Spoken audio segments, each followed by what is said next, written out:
नमस्कार। भवन निर्माण में वास्तुशास्त्र के नियम। वास्तुशास्त्र में दिशा के अनुसार भवनों का निर्माण महत्वपूर्ण माना जाता है। इसके अनुसार 8 प्रमुख दिशाएं हैं जो मनुष्य के समस्त कार्य व्यवहारों को प्रभावित करती हैं। हर दिशा का एक विशेष महत्व होता है। घर या कार्यस्थल में दिशा के अनुसार बताए गए वास्तु सिद्धांतों का पालन करने पर इसका एक सकारात्मक परिणाम आपके जीवन पर होता है। इन 8 दिशाओं को आधार बना करके आवास या कार्यस्थल उनमें निर्मित प्रत्येक कमरे के वास्तु विन्यास का वास्तुशास्त्र में वर्णन आता है। वास्तुशास्त्र के अनुसार ब्रह्मांड अनंत है। इसकी न कोई दिशा है और न कोई दशा, लेकिन हम पृथ्वीवासियों के लिए दिशाएं हैं। ये दिशाएं पृथ्वी पर जीवन को संभव बनाने वाले ग्रह सूर्य एवं पृथ्वी के चुंबकीय क्षेत्र पर आधारित है। यहां पर मैं आपको बता रहा हूं 8 मूल दिशा और उन मूल दिशाओं के प्रतिनिधि देवताओं के नाम, जिनका उस दिशा पर विशेष प्रभाव पड़ता है। इसकी विस्तृत जानकारी मैं आज आप लोगों को दूंगा। यहां मैं आपको 8 मूलभूत दिशाओं और उनके महत्व के साथ साथ प्रत्येक दिशा के उत्तम प्रयोग का वर्णन आप लोगों को आज बताऊंगा। चूंकि वास्तु का एक वैज्ञानिक आधार है, इसलिए जो मैं दिशा निर्देश आज आपको बता रहा हूं वह पूर्णतया तर्क संगत है। पूर्व दिशा, इस दिशा का प्रतिनिधि देवता कौन है? सूर्य। सूर्य पूर्व से उदित होता है। यह दिशा शुभारंभ की दिशा है, आरंभ की दिशा है। भवन के मुख्य द्वार को इसी दिशा में बनाने का सुझाव दिया जाता है। इसके पीछे 2 तर्क हैं। पहला तर्क दिशा के देवता सूर्य को सत्कार देना, उनका सम्मान करना, और दूसरा वैज्ञानिक तर्क यह है कि पूर्व में मुख्य द्वार होने से सूर्य की रोशनी व हवा की उपलब्धता भवन में पर्याप्त मात्रा में रहती है। सुबह के सूरज की पराबैंगनी किरणें रात्रि के समय उत्पन्न होने वाले सूक्ष्म जीवाणुओं को खत्म करके घर को ऊर्जावान बनाए रखती है।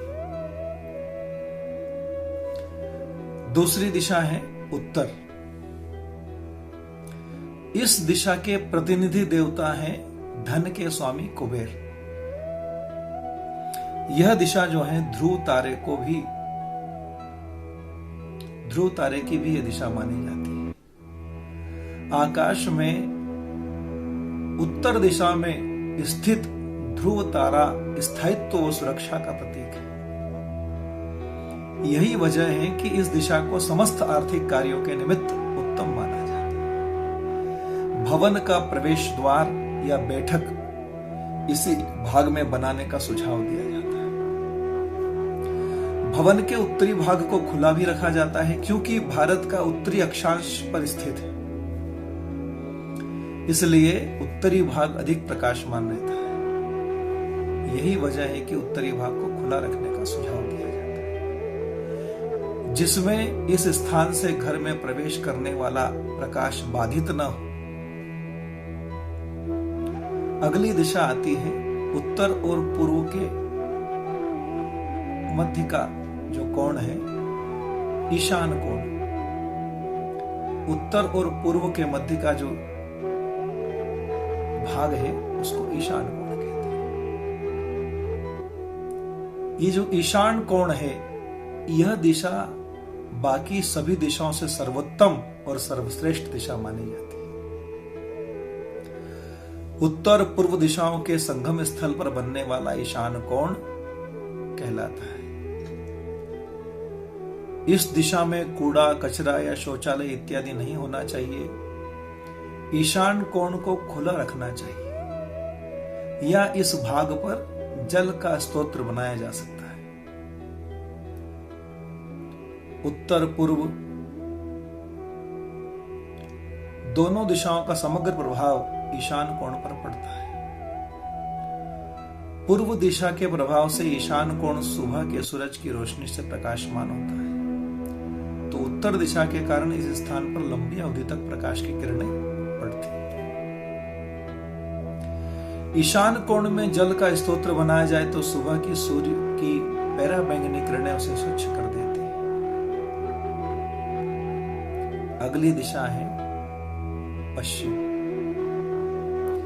यह दिशा जल के देवता वरुण की है। सूर्य जब अस्त होता है तो अंधेरा हमें जीवन और मृत्यु के चक्र का एहसास कराता है। यह बताता है कि जहां आरंभ है वहां अंत भी। शाम के तपते सूरज और इसकी किरणों का सीधा प्रभाव पश्चिमी भाग पर पड़ता है, जिससे यह अधिक गर्म हो जाता है। इस दिशा में शौचालय, बाथरूम, सीढ़ियां अथवा स्टोर रूम का निर्माण किया जा सकता है। अच्छा, इस भाग में पेड़ पौधे भी लगाए जा सकते हैं। अगली दिशा है उत्तर और पश्चिम के बीच का जो कोण है। उत्तर पश्चिम के मध्य का जो कोण है उसे कहते हैं वायव्य कोण। ये जो दिशा है वायु के देवता की। उत्तर पश्चिम भाग भी संध्या के सूर्य की तपती रोशनी से प्रभावित रहता है। इसलिए इस स्थान को भी शौचालय, स्टोर रूम, स्नान घर आदि के लिए उपयुक्त बताया गया है। उत्तर पश्चिम में शौचालय, स्नान घर का निर्माण करने से भवन के अन्य हिस्से संध्या के सूर्य की उष्मा से बचे रहते हैं, जबकि यह उष्मा शौचालय एवं स्नानागार को स्वच्छ एवं सूखा रखने में सहायक होती है। अगली दिशा है दक्षिण। यह दिशा मृत्यु के देवता यमराज की है। दक्षिण दिशा का संबंध हमारे भूतकाल और पितरों से भी होता है। इस दिशा में अतिथि कक्ष या बच्चों के लिए शयन कक्ष बनाया जा सकता है। दक्षिण दिशा में बालकनी या बगीचे जैसे खुले स्थान नहीं होने चाहिए।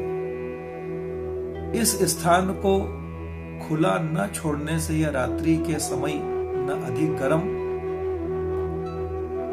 और न ज्यादा ठंडा, लिहाजा यह भाग शयन कक्ष के लिए उत्तम होता है।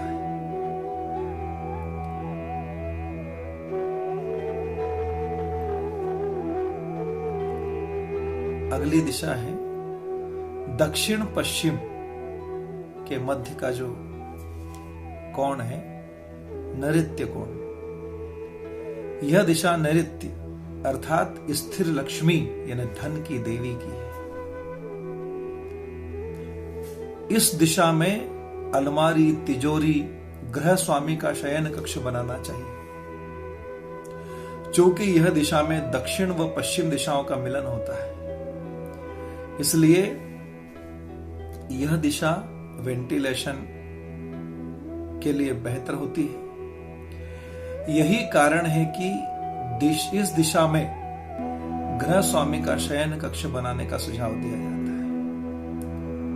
तिजोरी या अलमारी को इस हिस्से की पश्चिमी दीवार में स्थापित कर सकते हैं। अगली दिशा है दक्षिण पूर्व यानी अग्नि कोण। इस दिशा का प्रतिनिधि देव है अग्नि। यह दिशा जो है ऊष्मा, जीवन शक्ति और ऊर्जा की दिशा है। रसोई घर के लिए यह दिशा सर्वोत्तम मानी गई है। सुबह के सूरज की किरणों का प्रत्यक्ष प्रभाव पड़ने के कारण रसोई घर मक्खी, मच्छर आदि जीवाणुओं से मुक्त रहता है। वहीं दक्षिण पश्चिम यानी वायु की प्रतिनिधि दिशा को भी रसोई घर में जलने वाली अग्नि को क्षीण नहीं कर पाती। बस आज के लिए इतना ही। आगे भी मैं इस तरह की जानकारी आप लोगों के बीच में लेकर आता रहूंगा।